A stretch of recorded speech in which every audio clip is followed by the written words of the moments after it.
আসসালামু আলাইকুম বন্ধুগণ। আমাদের সমাজে ইদানিং কিছু অতিরিক্ত বুদ্ধিমান লোকের আবির্ভাব ঘটেছে, যারা বলে থাকে যে আল কোরআনে এই 5 ওয়াক্ত নামাজ নাই। তাদের এই উল্টাপাল্টা বক্তব্যের জবাবে আমরা সূরা হুদের 114 নম্বর আয়াত পেশ করব।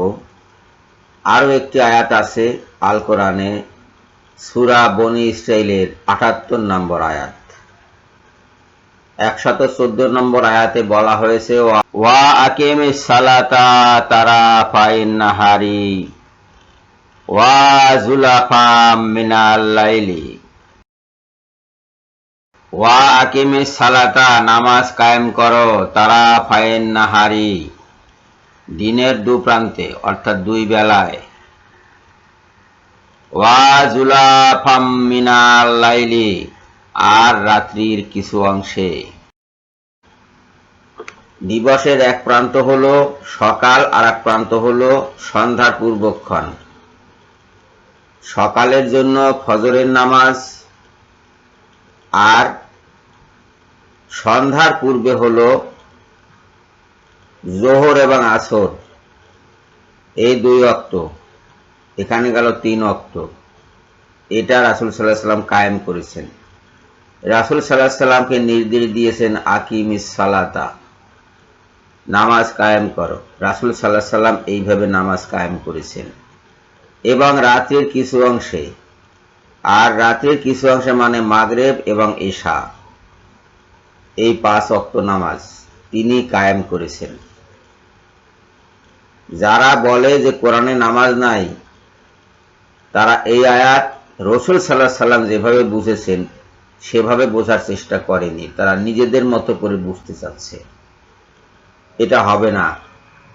কোরআন নিজেদের মতো করে বোঝার সুযোগ নাই। কোরআন বুঝতে হবে রাসূল সাল্লাল্লাহু আলাইহি ওয়াসাল্লাম যেভাবে বুঝেছেন ঠিক সেভাবে।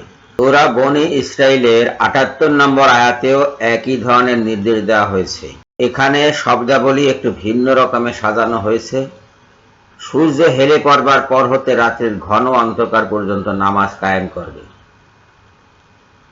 তো ওই 2 আয়াত, সূরা হুদের 114 এবং সূরা বনী ইসরাইলের 78, এই 2 আয়াত মিলিয়ে যেটা দাঁড়াচ্ছে যে সূর্য হেলে পড়বার পর হতে নামাজ কায়েম করতে হবে। কতক্ষণ পর্যন্ত? রাতের ঘন অন্ধকার পর্যন্ত।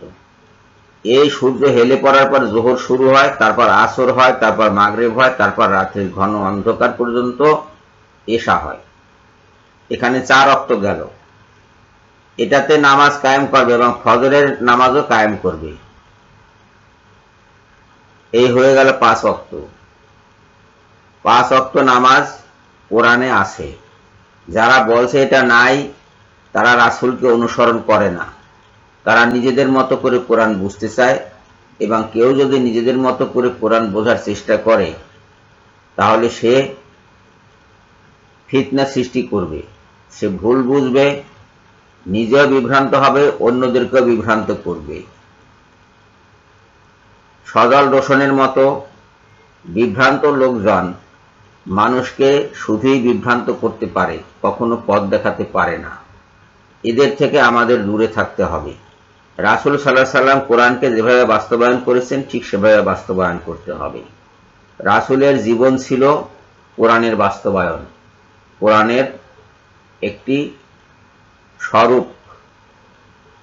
কোরআনে যে সমস্ত হুকুম আহকাম আল্লাহ পাক নাজিল করেছেন তার সবকিছু রাসূল সাল্লাল্লাহু আলাইহি ওয়াসাল্লামের জীবনে পাওয়া যাবে। তাকে অনুসরণ করলেই ইসলামকে অনুসরণ করা হবে, কোরআনকে অনুসরণ করা হবে। যারা বলছে যে কোরআন অনুসরণ করি কিন্তু রাসূলকে মানি না অথবা হাদিসকে মানি না, তারা কোরআনকে অনুসরণ করতে পারবে না। কারণ কোরআন তাদের উপরে নাজিল হয়নি। তারা যেভাবে বুঝবে সেভাবে কোরআন বুঝলে চলবে না। সবাইকে ধন্যবাদ জানিয়ে এখনকার মতো বিদায় হচ্ছি।